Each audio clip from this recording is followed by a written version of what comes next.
में साथ देने का शुक्रिया। पाकिस्तान तहरीक इंसाफ के मामलात आपने जाने, लेकिन पाकिस्तान पीपल्स पार्टी के साथ क्या चल रहा है या पाकिस्तान पीपल्स पार्टी हुकूमत को कैसे चलाना चाह रही है। बिलावल भुट्टो जरदारी साहब वो एक तरफ तो ये कहते हैं कि हुकूमत से नाराज़गी का सवाल पैदा नहीं होता, लेकिन दूसरी तरफ वो कुछ शिकवा भी कर रहे हैं। वो क्या कह रहे हैं, सुने उन्हीं की ज़ुबानी। इस पे ना मुशावरत किया गया, ना इनपुट लिया गया। अगर लिया जाता तो हम समझाते। और माजरत के साथ इस वक्त वफाक में ना इज़्ज़त दिया जाता है और ना ही सियासत किया जा रहा है। हम ये देखना चाहेंगे कि जो हमारा तयशुदा एग्रीमेंट है उस पर अमल दरामद किया जाए, जो हमारा अंडरस्टैंडिंग्स है उस पर अमल दरामद किया जाए। हमारा जो मुस्लिम लीग का और पाकिस्तान पीपल्स पार्टी का मुआहदा हुआ उसका खिलाफ वर्जी हो रहा है। ये सारी बातें तो 1-on-1 की जा सकती हैं, मुलाकातों में की जा सकती हैं। VPN की बंदिश का मामला हो, कैनाल्स का मामला हो, ये सारा छेड़ के बिलावल इस वक्त क्यों बैठे हैं, वो भी publicly? I wouldn't pay too much attention to it. देखिए, अलायंस पार्टनर है, पंजाब में इनको कोई स्कोप नहीं दी जा रही। मरियम इज डिटरमिन्ड के पीपल्स पार्टी को कोई डील नहीं देनी वहाँ। इनके बड़े डिमांड्स हैं पंजाब के अंदर और वो Maryam is not conceding those demands. तो इसलिए जाहिर है he will complain. Similarly Sindh के अंदर अब फेडरल गवर्नमेंट जो है it's so preoccupied with the economy and with Imran Khan, और अभी वो जुडिशरी का मामला था, तो they are not spending much time with their alliance partners. And so Bilawal सही कह रहे हैं, मगर बात यह है कि जी बिलावल साहब जो हैं वो तो जब चाहे प्राइम मिनिस्टर को मिल सकते हैं, जब चाहे आसिफ जरदारी साहब मिल सकते हैं। और तो ये पब्लिक में आके कंप्लेन करना, I really don't think it make sense to me. मगर वो यही है ना, these are all pressure tactics, और कुछ भी नहीं होता। ये सुनाने वाली बात होती है कि जी हम क्या करें, हमारी बात नहीं सुनते एंड सो ऑन। अब ये जुडिशरी के मामले में सबसे आगे तो बिलावल भुट्टो साहब से मौलाना को मनवाने के लिए, तो अब कह रहे हैं हमसे मशावरत नहीं की। तो कौन सी बात है जिसमें मशावरत नहीं की? वो क्या चाहते थे हमें बताएं ना, कि भाई हम ये चाहते थे, इन्होंने ये कर दिया, हमसे बताया नहीं। वो भी नहीं बताते और इनके साथ बैठ के तय भी नहीं करते। कोई मुझे नजर नहीं आ रहा कि इनकी कोई मीटिंग हुई हो जिसके अंदर ये सारे इश्यूज डिस्कस किए हों, फिर कोई प्रेस रिलीज हुई हो, कुछ भी नहीं। तो मैं समझता हूँ कि वो सियासतदान अपने आप को रेलेवेंट रखना चाहते हैं, both in the eyes of the public and also in the eyes of their partners. कि अगर चुप करके बैठ जाए तो पार्टनर्स तो they will roll over them. ये सियासतदान जो हैं, इनको जब तक आप गले से ना पकड़ें और इनको फोर्स ना करें तो ये कुछ भी कंसीड नहीं करते। तो I think Bilawal is following the general rule of politics कि इनको टाइट करके रखो, कॉन्स्टेंटली कंप्लेन करो, रोना धोना करो, थोड़ी बहुत चूड़ियां भी वंडो, और ताकि हमारी डिमांड रहे। यही मौलाना भी करते रहे। तो ये डिमांड क्रिएट करने के लिए ये चीजें करनी पड़ती हैं। बट मैं समझता हूँ कि इन प्रिंसिपल फेडरल गवर्नमेंट जो है वो is genuinely not consulting people's party on many issues. वजह वो इसलिए कि उनका ये ख्याल है कि कोई और इनके साथ डील कर ले, जिन्होंने बैठाया हमारे साथ वही डील कर ले, वही इनके जो प्रॉब्लम्स हैं उनको सॉर्ट आउट कर ले। हमने क्या सॉर्ट आउट करना है, हमारे तो खुद प्रॉब्लम्स वो सॉर्ट आउट करते हैं। तो आप समझ रहे हो ना, मैं और कुछ कहूंगा तो आप बीप बीप बीप लगाना शुरू कर देंगे। तो इसलिए इशारा ही काफी है कि कौन इनको किसके हवाले किया हुआ है पीपल्स पार्टी को, और एंड सो ऑन, अपने आप को भी किसके हवाले किया हुआ है। तो बात यह है कि इसीलिए शहबाज शरीफ से ज्यादा घास नहीं डालते। वो कहते हैं यार मैं की करा, मैं आपने मेरे को कुछ नहीं तो मैं इन्होंने की देंगा। तो हर गल जो सानू पुछ के करनी पैंदी है तो तुसी भी पुछ के करो। हाँ। और यही है, it's I think it's like that.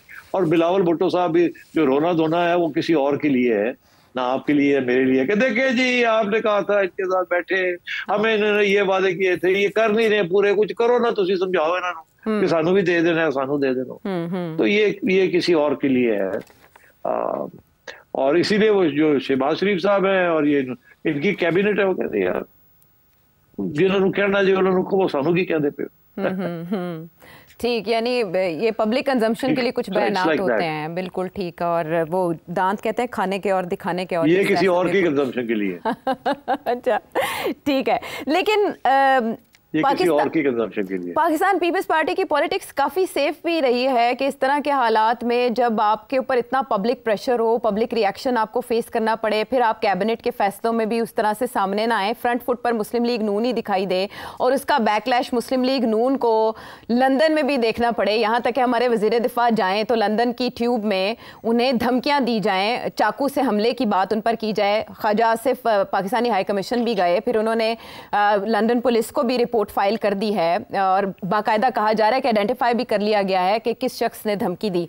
लेकिन एक तरफ हम देखते हैं मोहसिन नकवी साहब सख्त इकदाम का इंदिया देते हैं, हमारी वजारत खारजा भी ये कहती है कि बहुत सख्त इकदाम किए जाएंगे ताकि तदारुक हो सके आइंदा इस तरह के वाक़यात का। और सेठी साहब दूसरी तरफ हम देख रहे हैं कि इस नौयत के वाक़यात बढ़ रहे हैं।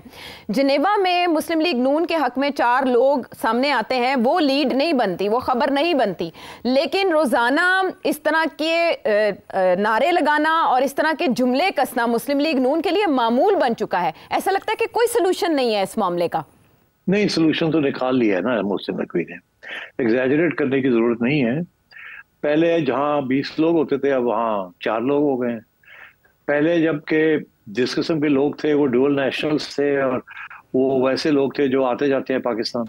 अब मेरा ख्याल है कि वो जो आते जाते वाले हैं वो पीछे हट गए हैं और वही रह गए हैं जिन्होंने ना आना है ना जाना है, और वो थोड़ी दिलेरी के साथ अभी भी बाहर आके कुछ ना कुछ कर रहे हैं। But there has been a significant drop.